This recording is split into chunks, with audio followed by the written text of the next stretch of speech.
নমস্কার, শুভ সন্ধ্যা, good evening. দেখছেন হল্লা বল, অবশ্যই মুখোমুখি অনুষ্ঠানে আপনাদের প্রত্যেককে স্বাগত। এই মুহূর্তে আপনাদের সাথে আমি সৈকত। মুখোমুখিতে আজ আমাদের সাথে একজন নেতা রয়েছেন, যিনি আপনার প্রিয় নেতা হতে পারেন, যিনি অনেকের অপ্রিয় নেতা হতে পারেন, কিন্তু তিনি এটা বাস্তব, তিনি রাজ্যের একজন নেতা।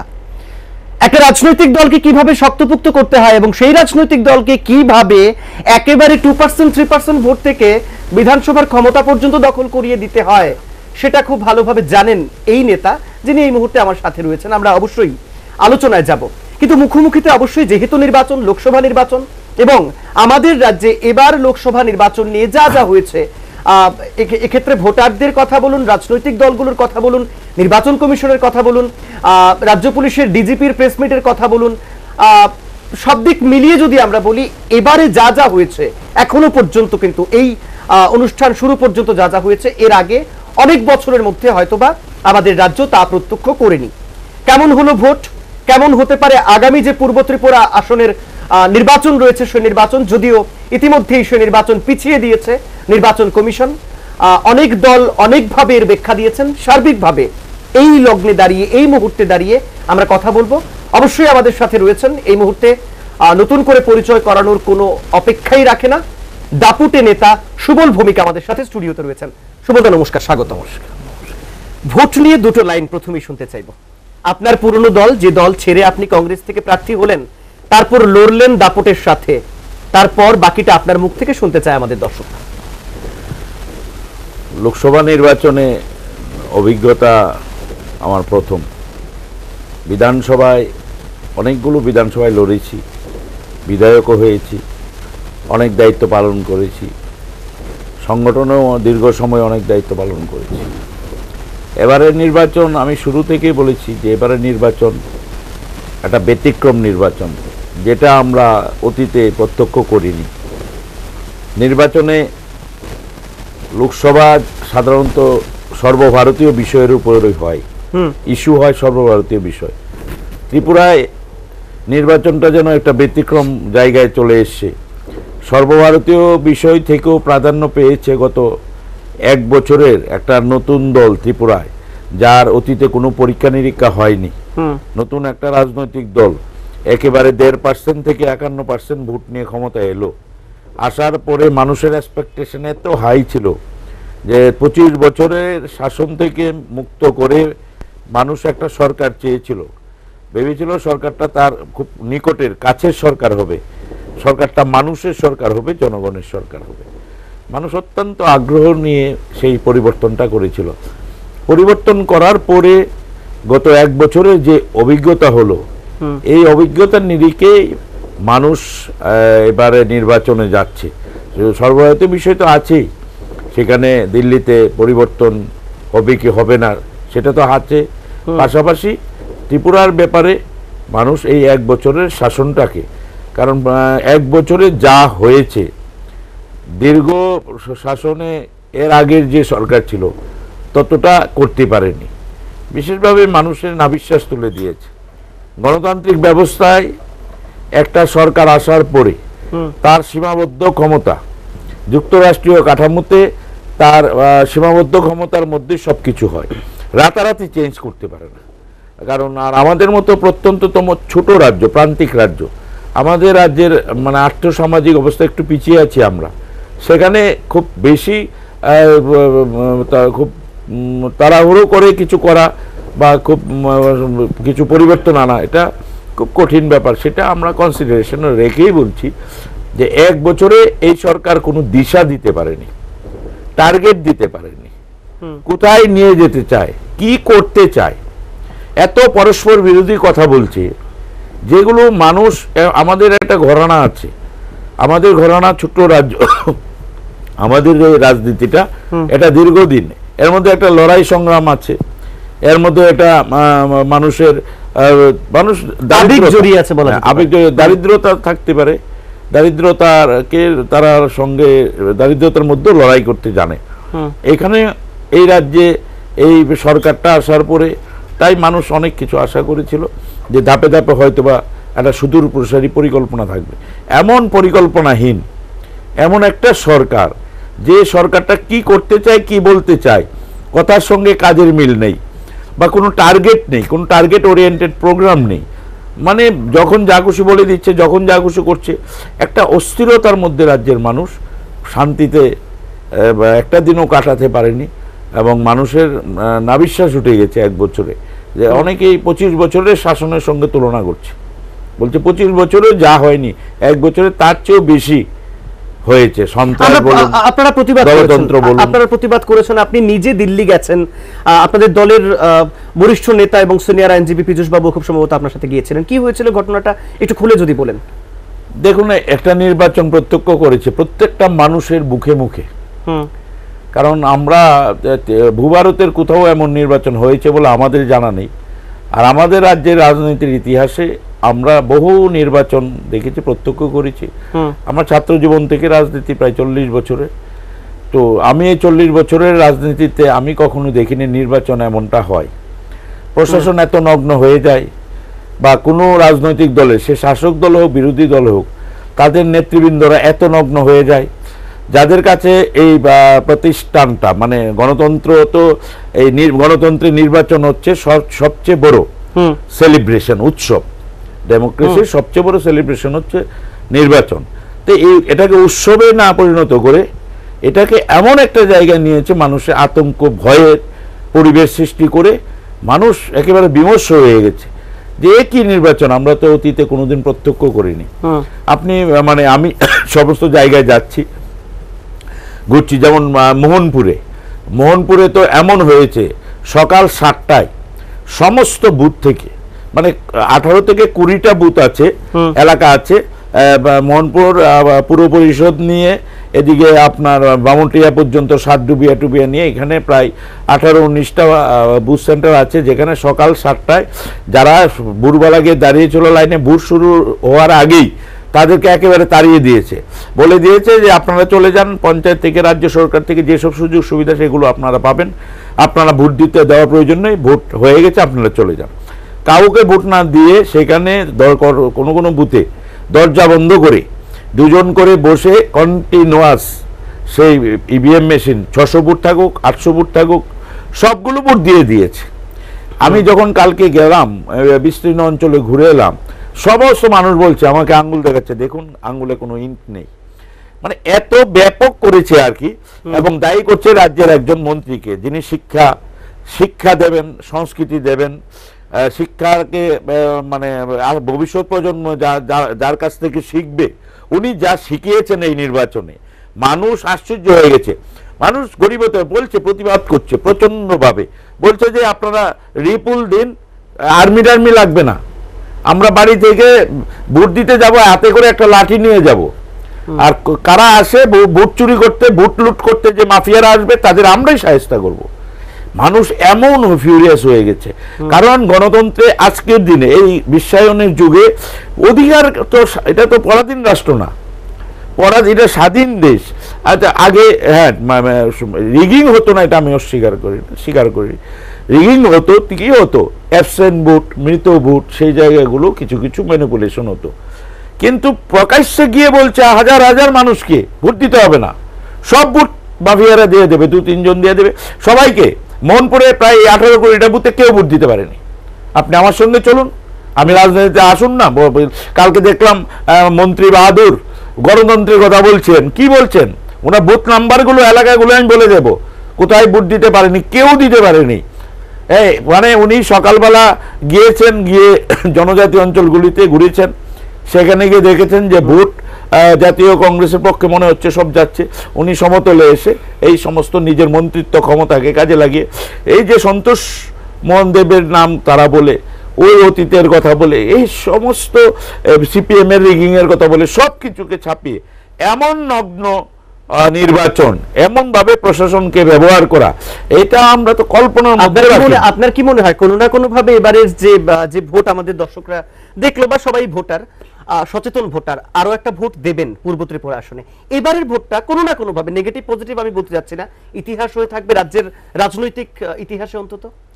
দেখুন, ভোটটা আমাদের দিতে পারবে, বিজেপিকেও দিতে পারে, অন্য দলকেও দিতে পারে, আবার কেউ চললে নোটা তো দিতে পারে, সেটা তো ভোট মানুষ দেবে। ভোটটা তো দিতে হবে, ভোটটা কি আটকে রাখা যায়? আটকে রাখার জিনিস? কিন্তু এটা নতুন এক্সপেরিমেন্ট করলো ত্রিপুরা রাজ্যে।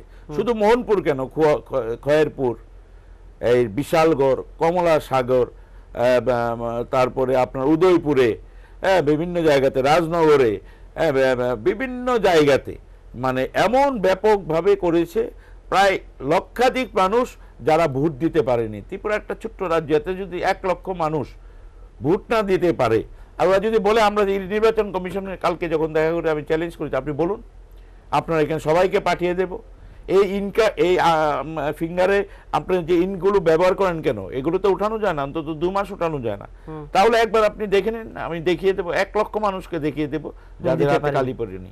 আবার বহু মানুষ আছে গিয়ে কালিটা দিয়ে ছেড়ে দিয়েছে, বলছে আপনার ভোট হয়ে গেছে।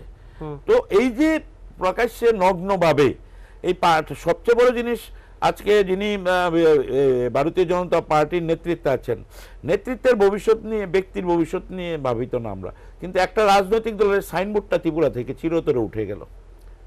প্রত্যেকটা মানুষ ঘৃণার চোখে আজকে বিজেপিকে দেখছে। এটা কে করেছে?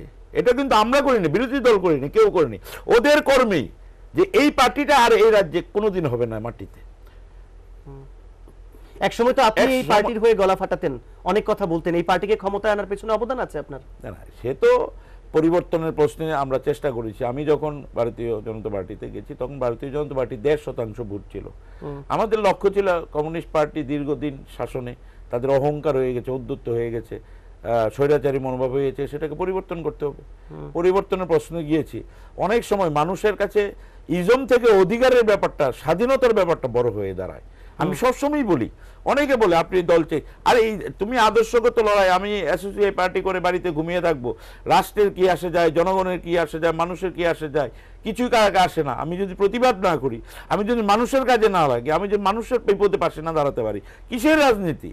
তাই আমরা মনে করেছি তখন, যেমন দেশ স্বাধীন হয়েছে, মহাত্মা গান্ধীর নেতৃত্বে সব রাজনৈতিক দল, সব রাজারা লড়েছে, লড়াই করেছে, তখন তো ইজম ছিল না যে ব্রিটিশ তুমি ভারত ছাড়ো, মানে ব্রিটিশকে ভারত ছাড়া করতে হবে। এই যে তখন কিসের ইজম, কিসের কি, কোন পার্টির কি ইজম, এই নিয়ে মাথা ব্যথা ছিল। স্বাধীনতাই ছিল একমাত্র লক্ষ্য। তেমনি কমিউনিস্ট পার্টিকে ক্ষমতা থেকে সরানো লক্ষ্য ছিল। আমরা সেই লক্ষ্যে, ভারতীয় জনতা পার্টি সম্বন্ধে আমাদের ধারণাও ছিল না, আদর্শগত কোনো ভিত্তি না। আমরা সিপিএমকে হটানোর জন্য গিয়েছি। গিয়ে তারপরে আমরা দেখলাম যে এমন মানে বিভৎস অবস্থা আর কি এই পার্টিটাতে, মানে পার্টিরা আপনি আমাকে বলার অপেক্ষা রাখেন, আমি এখন ছেড়েছি বললে তো হবে না। আপনি ধীরে ধীরে মানুষ বুঝতে, 1 বছরই তো মানুষ বুঝে গেছে এক বছরে একটা সরকার কতটা অপ্রিয় এবং আনপপুলার হতে পারে, যে 100% রিগিং এর উপর নির্ভর করতে হচ্ছে, ছাপ্পা বুটের উপর নির্ভর করতে হচ্ছে। এই যে এটা হতেই পারে না। 5-10 বছর 15 বছর শাসনের পর সরকারের আস্তে আস্তে জনপ্রিয়তা কমে আসে। অনেক সময় শাসন ক্ষমতা, শাসনটাকে প্রলম্বিত করার জন্য এই অবৈধ ব্যাপারে প্রশাসনে বা নির্বাচন প্রক্রিয়াকে ম্যানিপুলেট করে। কিন্তু 1 বছরের মাথায় একটা সরকার, যেখানে মানুষের কাছে কোনো পরীক্ষাও দিতে হয় না, তাহলে এই সরকারটা কিরকম পরিচালনা করেছে 1টি বছর, যে মানুষের নাবিশ্বাস উঠে গেছে। মানুষ পরিবর্তনের জন্য এই সরকারে ঝাঁপ দিয়েছে, এবং ওরা বুঝে গেছে নেতৃত্ব, যে মানুষ যদি ভোট দিতে পারে তাহলে এই সরকার নিশ্চিহ্ন হয়ে যাবে। এটাকে রুখতে গিয়ে যে ধরনের কাজ করা হয়েছে, আগে সরকারটা গেলেও পার্টিটা থাকতো বিজেপি, কিন্তু এবার যে কাজটা করেছে, সরকারটা গেল কি গেল না বড় প্রশ্ন না, এই পার্টি সাইনবোর্ডটা উঠে গেল ত্রিপুরার মাটি থেকে চিরদিনের জন্য। যে প্রশ্নটা, এই কাজটা বিপ্লব বাবু করে দিতে কিছুদিনের জন্য এসে একটা কাজ করে দিয়েছেন, যে ভবিষ্যতে আর কেউ বিজেপি করবে না এই রাজ্যে। বিজেপি যে 1.5% ছিল, পুনঃমূষিক সেই 1.5% আবার চলে আসবে। যে প্রশ্নটার উত্তরটা ঠিক পাইনি, আপনি একটু অ্যাভয়েড করেছেন। দিল্লি গেছেন আপনারা ছুটে, কি কথা হয়েছিল, কি আশ্বাস আপনারা পেয়েছেন? আমরা নির্বাচনে তাৎক্ষণিক যা রিপোর্ট পেয়েছি, পরবর্তী সময় আরো বিভিন্ন জায়গা থেকে রিপোর্টগুলো আসছে, জেনুইন রিপোর্টগুলো আসছে। তাৎক্ষণিক রিপোর্টটা নিয়ে আমরা দিল্লিতে গিয়েছি, সেখানে আমাদের সর্বভারতীয় কংগ্রেস কমিটি সহযোগিতা করেছে। আমাদের প্রদেশ সভাপতি প্রদ্যুৎ কিশোর দেব বর্মন, উনিও যোগাযোগ করেছেন। আমরা গিয়েছি, আমরা দুজন গিয়ে সেখানে আমাদের লিগ্যাল সেল আছে কংগ্রেসে, জাতীয় কংগ্রেসে, তারা খুব সাহায্য করেছে।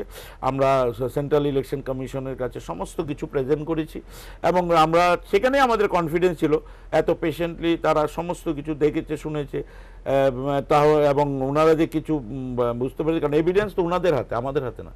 আমরা কমপ্লেনটা করেছি এভিডেন্স সঙ্গে আর কি। আমরা বলেছি যে আপনার কাছে সিসি ক্যামেরার ফুটেজ আছে, ফুটেজ আছে আপনার কাছে, এই যে ওয়েবকাস্টিং যেটা আপনারা করেছেন সেটা আছে, আপনি দেখে নিন। আমরা কমপ্লেন করার কি প্রয়োজন, আপনি দেখে নিন না। আমরা তো বললাম এই দিলাম, এগুলো যদি আমরা স্যাটিসফাইড না, আপনার হাতে যা আছে সেগুলো দেখে নিন।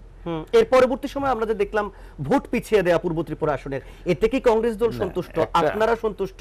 লাভের লাভ কিছু হতে পারে এই ভোট পিছিয়ে দেওয়ার ফলে? এটা তো একটা দৃষ্টান্ত হয়ে থাকবে, এমন ঘটনা তো ত্রিপুরাতে হয়নি। দৃষ্টান্ত হয়ে থাকবে এই কারণে, একটা জিনিস আমরা বলেছি যে এত খোল্লা যে রিগিং হয়েছে, পুলিশ একদম নির্বাক, পুলিশ কোনো দর্শকের ভূমিকায়ও নেই। সেন্ট্রাল ফোর্স খুব একটা ছিল না, সেন্ট্রাল ফোর্স কোথাও ছিল না, সমতলের কোনো বুথে সেন্ট্রাল ফোর্স ছিল না। প্রকাশ্যে মানে রিগিং না শুধু, এবং তাদের বিধায়করা মন্ত্রীরা এক দুজন তো একেবারে এমন অবস্থা করেছে, গণতন্ত্রের সমস্ত সীমা লঙ্ঘন করেছে। এই গণতান্ত্রিক ব্যবস্থা যে কাঠামোটা আছে সেটার সমস্ত সীমা লঙ্ঘন করেছে। এমনকি লোকসভায় দাঁড়িয়ে মানুষ কাকে লোকসভায় পাঠাচ্ছে, যিনি লোকসভায় দাঁড়িয়ে তা বলছেন, একজন আইপিএস পুলিশ অফিসার বলছেন গুলি করে মেরে দেবেন। আমি ভাইরাল হয়েছে ভিডিও। আরে কোথায় নিয়ে গেছে আমাদের রাজ্য? আমাদের রাজ্য তো এমন ছিল না। একজন আইনসভায় যাবে যিনি লোকসভায় গিয়ে এই দেশে আইন প্রণয়ন করবেন, আইন প্রণেতা, সর্বোচ্চ আইন প্রণেতা, সেই ফোরামে যিনি যাবেন উনি বলছেন একজন আইপিএস অফিসারকে যা প্রয়োজনে গুলি করে মেরে দেব। তাহলে গুলি করে মেরে দেওয়ার পর আজকে আশ্চর্য যে এখন পর্যন্ত প্রশাসন ওনার বিরুদ্ধে কোনো কমপ্লেন নিলেন না, এফআইআর করলেন না। ওনার তো এখন যেহেতু উনি গুলি করার ক্ষমতা রাখে, ওনার কাছে অবৈধ অস্ত্র আছে, ওনার বিরুদ্ধে আর্মস অ্যাক্টের সেকশন যাবে, মেরে দেওয়া মানে অ্যাটেম্পট টু মার্ডার যাবে। যে এমন একটা সিরিয়াস, একটা হেনিয়াস ক্রাইম, একটা সিরিয়াস ম্যাটারে পুলিশ সমটো এখন পর্যন্ত কোনো মামলাই নেয়নি। এই রেকর্ডিং ভাইরাল হয়েছে। কোথায় পুলিশ, কোথায় প্রশাসন? সারা দেশ আটকে উঠেছে ত্রিপুরাকে দেখে, নির্বাচন কমিশন আটকে উঠেছে।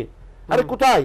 একজন বিধায়ক বলছেন আপনারা এখান থেকে চলে যান, এসডিপিউ কে বলছেন, সাব ডিভিশন পুলিশ অফিসার, আপনারা এখান থেকে চলে যান, আপনাদের জন্য অসুবিধা হচ্ছে। মানে উনি বুথ দখল করে রেগিং করবেন। আরে আশ্চর্য। যার ব্যাকগ্রাউন্ড নিয়ে মুখ্যমন্ত্রী প্রশ্ন তুলেছেন, মুখ্যমন্ত্রী বারবার বলেছেন, পুলিশকে চাপ দিয়েছেন যে আমার দলে বিধায়ক আছে ফ্যান্সি কারবারের সঙ্গে, স্মাগলিং এর সঙ্গে, সেই বিধায়ককে অ্যারেস্ট করতে হবে। পুলিশ বলছে আমি কি করে রুলিং পার্টির বিধায়ককে অ্যারেস্ট করব, সেই বিচারও আমাদের কাছে, আমি যখন পার্টিতে ছিলাম আমার কাছে বারবার এসছে, যখন আপনি বিজেপিতে ছিলাম, যে এই ধরনের অভিযুক্ত যারা এইসবের সঙ্গে রয়েছে তাদেরকে অ্যারেস্ট করতে হবে, তাদেরকে জেলে পুরে দেব। মুখ্যমন্ত্রী এখন নির্বাচনে ভোটের প্রশ্নে তারা রাস্তায় নামছে। কোথায় মুখ্যমন্ত্রী বক্তব্য, কোথায় পুলিশ, কোথায় কি? এই যে এটা মানে এমন একটা অবস্থা সৃষ্টি করেছে এই রাজ্যে, অরাজক অবস্থা সৃষ্টি করেছে, সেই অরাজক অবস্থা বেশি দিন কোনোদিন কন্টিনিউ করবে না। মানুষ ঐক্যবদ্ধ। আমি মোহনপুরে গিয়েছি, মানুষ বলছে শুধু ভোটটা ডিক্লেয়ার করে দিন, শুধু রিপোর্টটা দিন, আপনাদের সিকিউরিটি লাগবে না, সেন্ট্রাল ফোর্স লাগবে না, আমরা বাড়ি থেকে বেরোবো একটা করে লাঠি হাতে নিয়ে যাব, আমরা দেখবো কোন মাফিয়া আসে ভোটের জন্য। মানুষ এমন হয়ে গেছে, এবং জনতার আদালতে তাদের বিচার হবে। এগুলো মানুষের অধিকার কেড়ে নেওয়া, এটা হচ্ছে সবচেয়ে বড় ক্রাইম। এটা গণতন্ত্রের দেশ, স্বাধীন দেশ, আমাকে অধিকার দিয়েছে।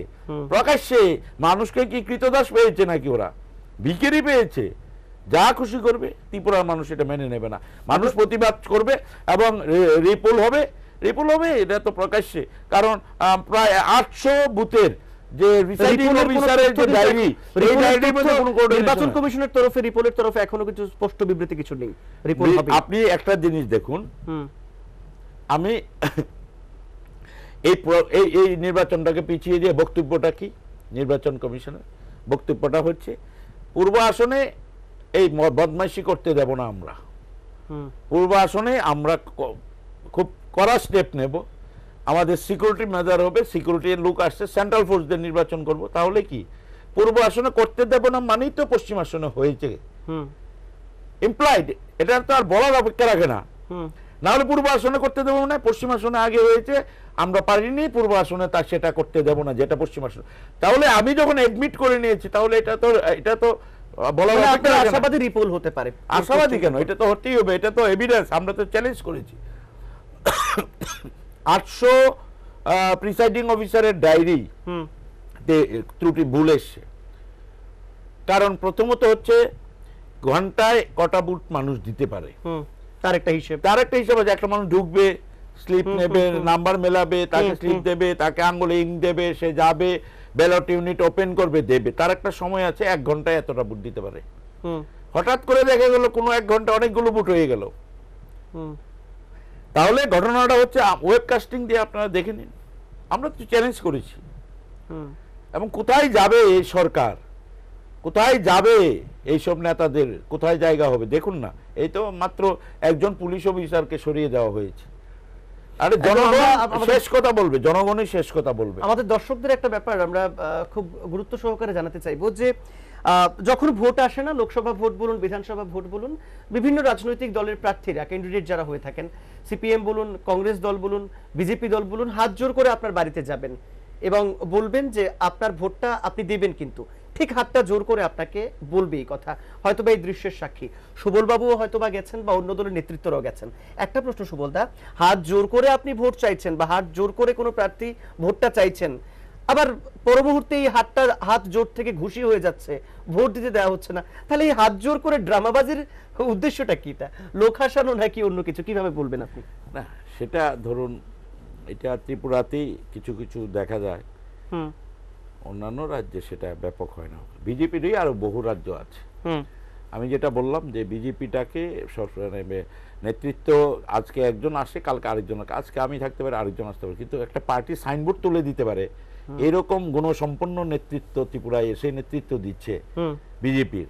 যে একটা পার্টিকে কিভাবে সাইনবোর্ডে, মানে সাইনবোর্ড থেকে আমরা পার্টিটা করেছি, পার্টিটা ক্ষমতা এসছে, 51% হয়েছে, সেই পার্টি 51% পার্টিটাকে আবার সাইনবোর্ড তুলে দেওয়া, এই কাজটা উনি খুব সুচারুভাবে করছেন। এটা প্রায় সমাপ্ত হওয়ার পথে, বেশি দিন লাগেনি। আমরা সবসময় বলি যে politics is not a individual concern at all, politics only a message. এই সরকার কোনো ভালো মেসেজ তৈরি করতে পারেনি, এই পার্টিটা 1 বছরে ভালো মেসেজ তৈরি করতে পারেনি। যা তৈরি করেছে সেটা হচ্ছে সবটাই মানে রং মেসেজ, ভুল মেসেজ তৈরি করেছে। সেটা মানুষ খুব বিরক্ত, মানুষ এখন ঘৃণার চোখে দেখছে। আপনি বিজেপি দল ছাড়ার পর কংগ্রেসের হয়ে লড়াই করছেন, এর মাঝখানে খুব একটা সৌভাগ্য আমাদের হয়নি আপনার সাথে কথা বলার, সরাসরি স্টুডিওতে বসে। একটা প্রশ্নের উত্তর খুঁজবো, জানার ইচ্ছে ছিল অনেকদিন ধরে, বিজেপি দলে কি খুব কষ্ট হচ্ছিল, প্রচন্ড অস্বস্তি হচ্ছিল, মানিয়ে নিতে পারছিলেন না? আমি 35 বছর কংগ্রেস করেছি, কংগ্রেস আমার ঘর, কংগ্রেসের ঘরানার ছেলে। আমরা একটা সময়ে কংগ্রেসের ধরুন পশ্চিমবাংলা এবং বিভিন্ন জায়গাতে একটু সিপিএম প্রীতির কারণে হয়তো গিয়েছিলাম, চলে গেছে, সবাই গিয়েছে।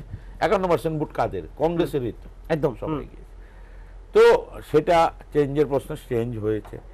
কংগ্রেসের ঘরানা, কংগ্রেস সেটা সমুদ্রের মতো পার্টি। এখানে অন্তত হ্যাঁ ঠিক আছে, একটু অনেক সময় ব্যক্তিমত, নিজের মত প্রকাশের নামে কোথাও কোথাও একটু যদিও শৃঙ্খলার অভাব হয়ে থাকতেও পারে, সেটা কংগ্রেস সেটা আলোচনা করে এই ফোরামটা অনেকটা খোলামেলা ফোরাম, কিন্তু এটার মধ্যে কোনো প্রতিহিংসা নেই। এটা কারোর, কংগ্রেস কোনো সময় প্ল্যান করে কারোর ক্ষতি করবে, সেটা স্বাধীনতার পূর্ব থেকে আজ পর্যন্ত কংগ্রেসের গায়ে এই আচরটুকু কেউ দিতে পারেনি। কংগ্রেসের ইন্টারনাল ডেমোক্রেসি অত্যন্ত স্ট্রং। আর ভারতীয় জনতা পার্টি কি বলতে চায়, কি পার্টি, আমি এটাকে অ্যাসেস করতে পারিনি। মুখে বলবে একটা, কাজ করবে আরেকটা।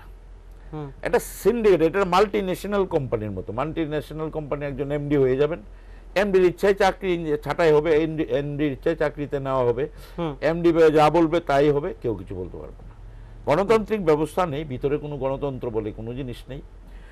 দুর্নীতির একেবারে চূড়ান্ত শিখরে ওরা থাকে, নেতৃত্বরা, এবং কোনো ডেলিগেশন বলে কোনো জিনিস নেই। আরামায়েশে রাজনীতি করে ওরা, নেতৃত্ব কয়েকজন হাতে গোনা থাকবে, ওরা হচ্ছে প্রভু, আর নিচ স্তরের যত কর্মী সমর্থক থাকে ওরা হচ্ছে কৃতদাস। ওই এই 2-4 জন ওরা প্রভুত্ব করবে, নেতৃত্ব করবে, কর্তৃত্ব করবে, আর বাকি যারা আছে ওরা সবাই কৃতদাস হয়ে থাকবে। এই পার্টি, আমরা গণতান্ত্রিক ব্যবস্থা বিশ্বাস করি, আমরা খোলামেলা, আর আমরা আমাদের মতো প্রান্তিক রাজ্যে এইসব কালচার আমরা কখনো দেখিনি। আমি যে ছিলাম আপনি বলতে পারেন, তবে আমি যতদিন ছিলাম আমি কিচ্ছু বলি না, আমি এটা করিও না। একটা পার্টিতে থেকে আরেক পার্টিকে গালাগাল করা, নিজের দলের ক্ষতি করা, এটা আমি করি না। ঠিক আছে, ছেড়ে দেওয়ার সিদ্ধান্ত অনেকদিন আগেরই, যে এটা মানে এটাকে নরক যন্ত্রণা বলতে পারেন। কারণ আমরা তো কিছুর জন্য যাইনি। আমার যদি আমি পার্টিতে 1-2 জনের নেতৃত্বের মধ্যে আছি, আমি অনেক পাওয়ার এনজয় করতে পারি। আমার কি মুখ্যমন্ত্রী দরজায় বসতে হয় না? কোনো মন্ত্রীর কাছে কি আমার বসার দরকার না? আমি যে কোনো কেউকে ফোন করলে রেসপন্স করে প্রশাসন। আমি কিন্তু আমার ক্ষমতার জন্য আমি আমি কোথাও পাবেন ভারতবর্ষে যে লড়াই সংগ্রাম করে রক্ত জড়িয়ে, এই পার্টির জন্য আমি রক্ত জড়িয়েছি, রক্ত জড়িয়ে ক্ষমতায় আনার পর ক্ষমতার হাত ছেড়ে দেয় কেউ দুঃসময়ে। এখন কমিউনিস্ট পার্টির হাত অনেকে ছেড়ে দিচ্ছে, কিন্তু বিজেপি ক্ষমতা এসে কেন স্যার আমার মতো নেতৃত্ব সবাই চেনে, সবাই জানে। আমি কি বোকা নই? কিন্তু আমি দেখেছি রিমোটেও এক ঝিলিক আলুর সন্ধান নেই। এটা শুধু অন্ধকারের দিকে যাচ্ছে। এটা পরিণতি ভয়াবহ। এটা এই রাজ্যের জন্য, মানুষের জন্য, রাষ্ট্রের জন্য এটা ভয়ঙ্কর। সমাজের কোন অংশের মানুষের জন্য ওরা ভাবে না। কোথায় কর্মসংস্থান, কোথায় কি গরিব মানুষ, কোথায় কি কেন্দ্রের প্রকল্প, কোথায় কি সবকিছু ভাওতা, শুধু মিথ্যে আর প্রতারণা আর নিজের আখের গুছানো। তার জন্য আমি প্রতিবাদ করে বেরিয়ে এসেছি। আমি মনে করি এটা আমার নৈতিক দায়িত্ব। আমি তো কিছু বিনিময়ে যাইনি, কিছু বিনিময় আমি নেই না। আমি বিজেপির গাড়ি চড়িনি, বিজেপি থেকে অর্থ নিয়ে আমি রাজনীতিও করিনি। আমি সরকার আসার পর আমি কোনো কন্ট্রাক্টরকে নিয়ে যাইনি, কমিশনের জন্য যাইনি, মুখ্যমন্ত্রী দরজায় যাইনি, কোনো মন্ত্রীকে হেলো করিনি। আমার এটা করে দিন। আমরা সবসময় মানুষের পাশে থাকি, মানুষের পাশে। মানুষকে আমি লক্ষ্য করলাম যদি এই সরকারটা এইভাবে কন্টিনিউ করে তাহলে সমস্ত শেষ হয়ে যাবে সমাজটা। কারণ 3 তারিখের পরিবর্তনের পর আমরা যে পরিবর্তনটা চেয়েছিলাম, 25 বছরে কমিউনিস্ট শাসন থেকে মুক্তি, এটা আরো জাঁকিয়ে বসেছে। রাতারাতি সমস্ত কমিউনিস্ট পার্টির মাফিয়ারা ক্যাডাররা বিজেপি হয়ে গেল, আর যারা লড়াই করে বিজেপিটাকে ক্ষমতায় আনলো তারা সবাই দূরে সরে গেল। তাদের দাপটে এখন তারাই আবার সেই বিজেপিদের অত্যাচার করছে, প্রতিনিয়ত মারধর করছে। ইভেন যারা বিশ্ব হিন্দু পরিষদ করে তারা আক্রান্ত হচ্ছে, যারা ধর্ম জাগরণ সমিতি করে তারা আক্রান্ত হচ্ছে, যারা আরএসএস রাষ্ট্রীয় স্বয়ংসেবক সঙ্গে তারা প্রতিদিন আক্রান্ত হচ্ছে। আজকে আমাকে সকালে একটা ছেলে ফোন করলো, রাষ্ট্রীয় স্বয়ংসেবক বিশ্ব হিন্দু পরিষদের জেলা সভাপতি দক্ষিণ জেলায়, তাকে নাকি থানার ভিতর আক্রমণ করে মেরেছে। কেন? বিজেপির কথা শুনতে হবে। কি কোথায় বিশ্ব হিন্দু পরিষদ, কোথায় রাষ্ট্রীয় স্বয়ংসেবক সংঘ, কোথায় কল্যাণ সমিতি? কেউ না। রাষ্ট্রীয় সেবিকা সমিতি? কেউ না।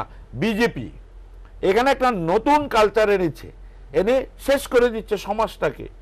কোনো ভালো মানুষ, কোনো ধার্মিক মানুষ, যার সততা আছে, রাজনৈতিক সততা আছে, যার সমাজের প্রতি দায়বদ্ধতা আছে, এই পার্টিতে কোনো মূল্য নেই। তাকে শেষ করে দিতে হবে। যে করাপশন করবে, সব ধরনের করাপশন, তাকে এই পার্টিতে সামনের সারিতে রাখতে হবে। এটা একটা সিন্ডিকেট আছে, এই সিন্ডিকেটটা একাই দিল্লি অবধি।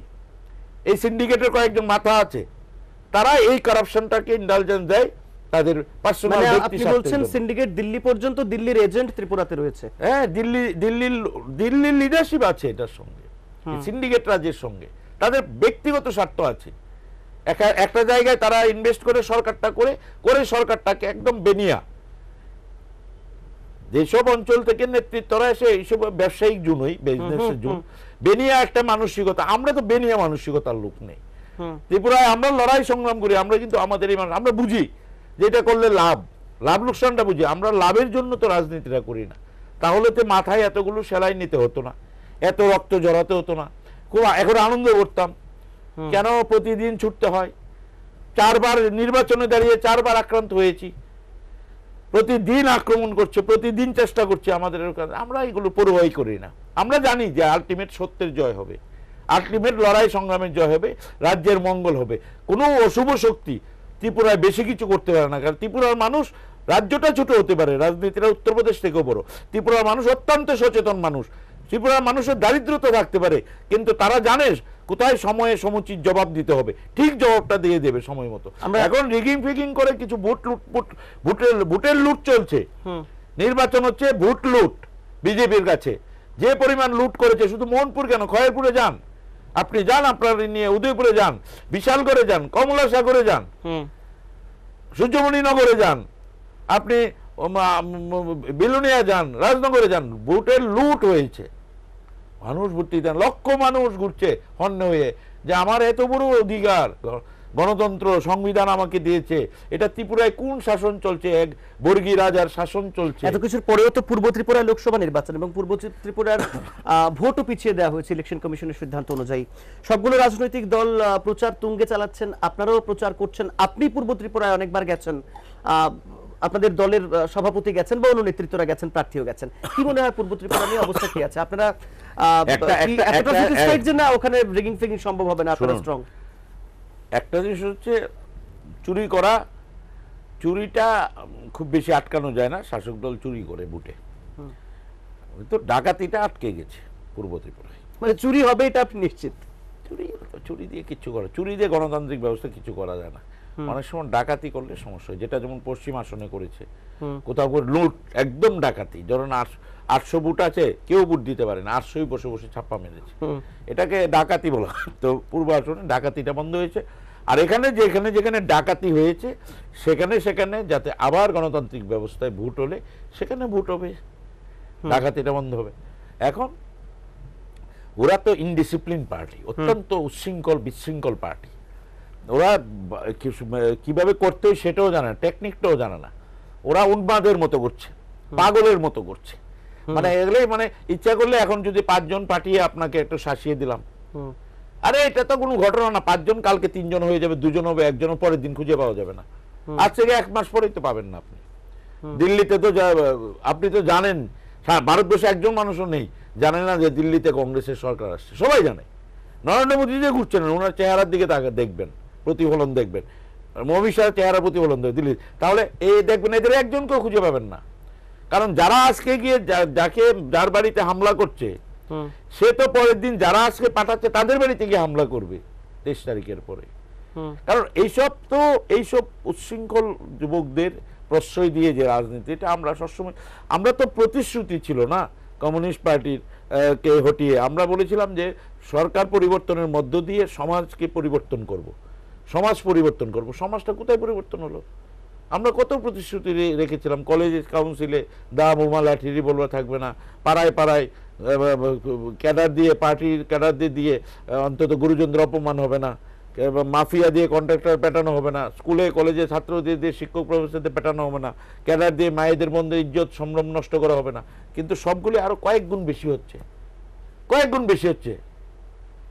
প্রতিশ্রুতি কি বললো মুখ্যমন্ত্রী, ইস্তাহারে কি বললো, কোথায় মিস করলে চাকরি দেবে, 50,000 শূন্যপদ পূরণ করবে, সামাজিক ভাতা 700 টাকা থেকে 2000 করবে, রেগার মজুরি 340 টাকা করবে, কলেজ পড়ুয়া মেয়েদের স্কুটি দেবে, তারপরে সবাইকে স্মার্টফোন দেবে। এগুলো তো ছেড়ে দিন, এগুলো তো সবগুলোই 1 মাসের মধ্যে হবে, 2 মাসের মধ্যে হবে, পে কমিশন হবে, কেন্দ্রীয় হারে বেতন হবে। কোথায় কেন্দ্রের বেতন? অর্ধেকও পায় না স্টেটে। এইগুলো তো আমি বলতে চাই না। মানে সবটা মিলিয়ে এই সরকার মানুষের নাবিশ্বাস তুলে দিয়েছে। একটা শেষ প্রশ্ন থাকবে আলোচনার একেবারে শেষ লগ্নে।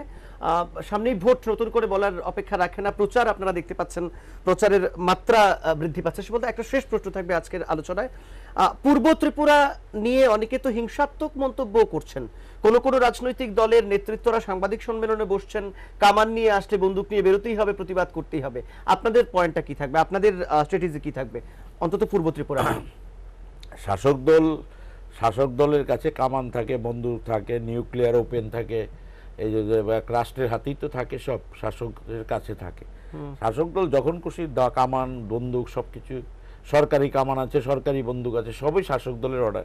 সিপিএম এর মন্তব্য যে কামান নিয়ে আসলে বন্দুক নিয়ে বেরোতেই হবে। কিন্তু না, কামান নিয়ে আমি এটা গণতন্ত্রে বিশ্বাস করি না।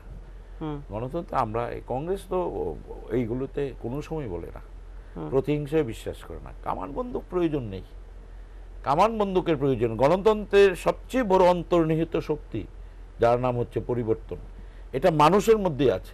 এই যে ক্ষমতাটা শাসক দলের দিয়েছে, এটা এই ক্ষমতাটা কার? এটা জনগণের দেওয়া। জনগণ এক মুহূর্তে নিয়ে নেবে। যেভাবে অ্যাকুয়ারিয়ামটা পড়ে ভেঙে গেলে, জলটা সরে গেলে মাছ ছটফট করে, জনগণ যেইভাবে যদি সরে যায়, তখন এই ক্ষমতাসীনরা দেখবেন মাছের মতো ছটফট করছে। জল ছাড়া মাছের যা অবস্থা হয়, ক্ষমতাসীন দলের নেতাদের তাই হয়। ক্ষমতাটা চলে গেলে, ক্ষমতাটা চলে যাবে। জনগণ দিয়েছে ক্ষমতা, এটা জনগণ নিয়ে নেবে, এক মুহূর্তের ব্যাপার। এটা নেতাদের, রাজনৈতিক দলের নেতাদের সবসময় মাছের মতো, মাছের ধর্ম যেমন জলে থাকা, নেতাদের ধর্ম মানুষের মধ্যে থাকা। আর সেই মানুষকে যদি এখন ভোট দিতে না দেয়, সেই মানুষকে যদি প্রতিনিয়ত তাদেরকে মাফিয়া দিয়ে, দুষ্কৃতিকারী দিয়ে তাদের উপর অত্যাচার করে, জুলুম করে, তাহলে কি হবে? সেই জলটা যেভাবে সরে গেলে মাছের যা হয়, জনগণ সরে গেলে তাই হবে। আপনি দেখুন না, কয়েকদিনের মধ্যে দেখতে পাবেন। পূর্ব ত্রিপুরাতে হিংসা হতে পারে, এ ধরনের কিছু কিছু খবর আমাদের সূত্র মোতাবেক আসছে, এটা কি আদৌ বাস্তব যে না এমন কিছু চান্স? হিংসা তো চেষ্টা তো করবে ওরা, জনগণ যখন না, আমি বোথ পার্টি বলছি, ক্লেশ হতে পারে, একটা রাজনৈতিক সংঘর্ষ হতে পারে, কেউ ছেড়ে কথা বলবে না পূর্ব ত্রিপুরায়। সেটা তো গণতন্ত্রে কেউ অধিকারের লড়াই। ব্রিটিশের সঙ্গে লড়েছে, ব্রিটিশের বুলেট বুকে টেনে নিয়েছে, লড়াইয়ে কোনো মানুষ হিসেব করে না, আমরা হিসেব করি না। আমাদের এই কথা আপনি বললেও হবে না। আমি এখনো খয়েরপুর থেকে এসেছি, আমরা এইসব নিয়ে মাথা ঘামাই না, কারণ আমরা এই কাওয়ার্ডের দলদের ভালো করেছি না। এইগুলি তো মানুষের দেওয়া ক্ষমতায় বলিয়ান, যখন ক্ষমতায় থাকে না তাদের রাস্তায় রাস্তায় পথে পথে ঘুরে তারা, তাদের কোনো ক্ষমতা থাকে না। আর যারা মানুষের সঙ্গে থাকে তাদের ক্ষমতা সবসময় থাকে। এটা আমাদের সেটা চিন্তা করতে হয় না। আর কি আছে নেওয়া, ছোট্ট রাজ্য, এটা এমন একটা রাজ্য যে এখানে প্রভুত্ব, কর্তৃত্ব, নেতৃত্ব চলবে না। এটা মহারাষ্ট্র, উত্তরপ্রদেশ, মধ্যপ্রদেশ, অন্ধ্রপ্রদেশ, পশ্চিমবাংলা, অনেক বড় রাজ্য। এখানে আমি একজন নেতা, এখান থেকে আপনি কামানচৌনি যেতে রাস্তায় আপনাকে 25 জন নামে রাখবে, এই সৈকত কোথায় যাচ্ছে। তাহলে এখানে যদি আপনি তাদের সঙ্গে যদি 20 জন ব্ল্যাক ক্যাট রেখে, কালো চশমা পরে, কালো সাফারি পরে রাস্তায় দিয়ে হাঁটেন, তাহলে কি মানুষ স্বাভাবিক নেবে নাকি? নেবে না তো। এখানে মানুষ এগুলি পছন্দ করে না। আপনি আপনার মতো করে চলতে হবে। আমাকে আমার সিকিউরিটিরা একদিন এসে বলছে, স্যার আমরাও কালো চশমার সাফারি টাফারি পরবো, আমার সঙ্গে যে 4 জন আছে। আমি বললাম, আমি যে এতকাল ঘুরেছি আজকে পর্যন্ত কেউ জানেনি যে আমার পিজিকে, সিকিউরিটিকে। আমি বললাম যে ভাই তাহলে তো তুমি অন্য সিকিউরিটি চলে যাও, আমার এইসব নিয়ে এগুলো আমরা ভাবতে পারি না আমার সঙ্গে সিকিউরিটি আছে কি নেই। কারণ আমাদের বয়স হয়ে গেছে, আর অনেক দিন লড়াই সংগ্রাম করেছি। শেষ জীবনের শেষ মুহূর্তে পর্যন্ত মানুষের পাশে থেকে লড়াই সংগ্রাম করে যেতে চাই। অন্য কিছু ক্ষমতার পেছনে ছুটলে কে ক্ষমতা ছেড়ে দেয়? আমি সবল ভৌমিক 1-2 জন বিজেপি নেতৃত্বের মধ্যে একজন। এমন একটা সরকার আসার পর কেউ ছাড়বে? কেউ ছাড়বে না। আমি আগাম সতর্কতামূলকই ছেড়েছি যে এবং জনগণের সরকার দিতে হবে। যতদিন এইসবের সরকার দিয়ে লাভ হবে না। এই সরকার কি প্রকাশ্যে ডাক্তারকে মারছে, ডাক্তারকে মন্ডল সভাপতি জুতা পেটা করেছে, মন্ডল সভাপতি অ্যারেস্ট হয়েছে সাবরুমে। তার কি ক্ষমতা? একজন ডক্টর, একজন সরকারি সার্ভিস অবস্থায় তাকে জুতা পেটা করছে। কোথায় রাজ্যে আইন শৃঙ্খলা? গত 24 ঘন্টায় 6 জন খুন হয়েছে। আইন শৃঙ্খলাটা কোথায় বলুন না? এটা কি একটা সরকার? এমন সরকার ভূভারতের আর কোথাও নেই। আমরা যদি একটু অন্যভাবে ব্যাখ্যা করি বা একটু অন্যভাবে যদি দেখি, একটু উল্টো পথে যদি হাঁটি, আমাদের দেশের সর্বভারতীয় রাজনীতিতে ত্রিপুরার এই 2টো আসন খুব একটা বড় মাইনে রাখে না। আমাদের রাজ্যের জন্য রাখতে পারে, সরকার গঠনের ক্ষেত্রে রাখে না। আমরা ত্রিপুরায় লোকসভা নির্বাচন নিয়ে এত উন্মাদনা, আপনার মতো নেতৃত্ব দল ত্যাগ করে অন্য দলের প্রার্থী হয়ে লড়াই করা, মাঠে ঝাঁপিয়ে পড়া, রিগিং বা নির্বাচনের কমিশনের কাছে যাওয়া, দিল্লি যাওয়া, হচ্ছেটা কি? হঠাৎ করে এত দৌড়ঝাঁপ এই 2টো আসনের জন্য সবাই, এটা যদি একটু ব্যাখ্যা করেন। সিপিএম কিন্তু এত দৌড়ঝাঁপ করছে না, বা একটু কোন রকম ঢাল তরোয়াল ঘরে গুছিয়ে রেখেই একটা আন্দোলন প্রতিবাদের মধ্য দিয়ে চালাচ্ছেন। কিন্তু কংগ্রেস দল দারুণভাবে আপনারা ঝাঁপিয়ে পড়েছেন। অঙ্কটা কি পেছনে? জটিল অঙ্কটা। গত বিধানসভা নির্বাচনে কংগ্রেসের ভোট 2% নিচে নেমে গেছে। ত্রিপুরায় লড়াইটা একটু কংগ্রেস অন্যভাবেই শুরু করেছে। কংগ্রেসের একটা প্রাণ সঞ্চার হয়েছে, এটা অস্বীকার করার মতো নেই। কংগ্রেস লড়াইয়ের ময়দানে খুব ভালোভাবে চলে এসছে। এখন কংগ্রেস তো একটা সর্বভারতীয় প্ল্যাটফর্ম, এবং কংগ্রেস দিল্লিতেও সরকার করতে চলছে। শুধু সরকার করার জন্য না, তাহলে বেঙ্গলেও কংগ্রেসের 9% ভোট, সেখানেও কংগ্রেস অনেক সম্ভাবনা দেখা যেত। কিন্তু এখানে একটা সম্ভাবনা তৈরি হয়েছে 2টো আসনেই, এবং আমি মনে করি যে এটা জনগণের কাছ থেকে এসছে। আপনি যখন অন্ধকারে একটা লাইট জ্বলে, তখন এখানে সমস্ত পোকামাকড় ভিড় করে, মনে করে একটা পাওয়ার আছে। তো কংগ্রেসের ভিতরে এরকম একটা পাওয়ার তৈরি হয়েছে, জনগণ ভিড়ছে। আমরা যদি আবার সঠিকভাবে সেটাকে সঠিক দিশা না দেখাতে পারি, তাহলে এটা চিরদিন থাকবে না। এটা কিন্তু এক জায়গায় দাঁড়িয়ে থাকে না। এটা এটা Fluctuate করে, ফ্লাকচুয়েট করে, কিন্তু আমাকে কতটা আমি ধরে রাখতে পারবো, কতটা আমি মানুষকে ইনভলভ করে দিশা দেখাতে পারবো। আমরা মানুষের কাছে প্রথমেই মানুষ দেখবে তার কতটা রাজনৈতিক সততা আছে, সে কতটা লড়বে আমার জন্য, আদৌ কি মুখে বলছে না বাস্তবিক তাকে ক্ষমতায় আনার পরে সে আবার সেই তার নিজেরই আখের গুছাবে। তো কংগ্রেসকে ঠিক আছে, অতীতে ত্রুটি বিচ্যুতি ছিল, বলেছে যে না ঠিক আছে, আবার দেখবেন 2% নিচে নেমে গেছে, আবার ছুটছে কংগ্রেস। তো এখন যে গতিতে এগুচ্ছে, আমি মনে করি কংগ্রেসের ভবিষ্যৎ ত্রিপুরার মানুষ পরীক্ষা নিরীক্ষার মাধ্যমে দেখেছে যে জাতীয় কংগ্রেস ছাড়া কোনো বিকল্প নেই। অসংখ্য ধন্যবাদ সময় দেওয়ার জন্য। কথা বলছিলাম সুবল ভৌমিকের সাথে, মোটামুটি ভাবে স্পষ্ট হলো এবং আমরা মোটামুটি ভাবে কথা বলার চেষ্টা করলাম, জানার চেষ্টা করলাম। সামনেই লোকসভা নির্বাচনের আরো একটা ধাপ, দ্বিতীয় ধাপ রয়েছে, ইতিমধ্যে পিছিয়ে দেওয়া হয়েছে, 18-র পরিবর্তে 23-এ হচ্ছে। যাই হোক, আপনার ভোটটা তো আপনি দেবেন আপনার যাকে পছন্দ। এটা সুবল বাবুর দল হতে পারে, কংগ্রেস হতে পারে, এটা বিপ্লব বাবুদের দল বিজেপি হতে পারে, এটা মানিক সরকারদের দল সিপিআইএম হতে পারে, সেটা আপনাদের চূড়ান্ত ব্যক্তিগত ব্যাপার। কিন্তু এই লোকসভা নির্বাচনকে কেন্দ্র করে একই পরিবারের, একই পাড়ার, একই এলাকার মানুষজনদের মধ্যে বিভেদ বা রেষারেষি হোক, সেটা কিন্তু অন্তত সুস্থ মানুষ, সুস্থ মানসিকতার মানুষজন আমাদের রাজ্যের চাইছেন না এটা অন্তত হোক। আর এটা বাস্তব, এই লোকসভা ভোটের মধ্য দিয়ে ত্রিপুরা রাজ্যের সরকার পরিবর্তন হবে না, কিন্তু এটাও বাস্তব, একটা বার্তা গোটা দেশে ছড়াবে। কাজে ভোট আপনার, অবশ্যই আপনি দিন। যদি বাধাপ্রাপ্ত হন, প্রশাসনিক বিভিন্ন যে পর্যায়গুলো রয়েছে, ইলেকশন কমিশনের তরফে সরকারিভাবে বিজ্ঞাপন দিয়ে যা প্রচার করা হচ্ছে, তাদের সাহায্য নিন অবশ্যই আপনারা। ভালো থাকবেন, সুস্থ থাকবেন, নমস্কার।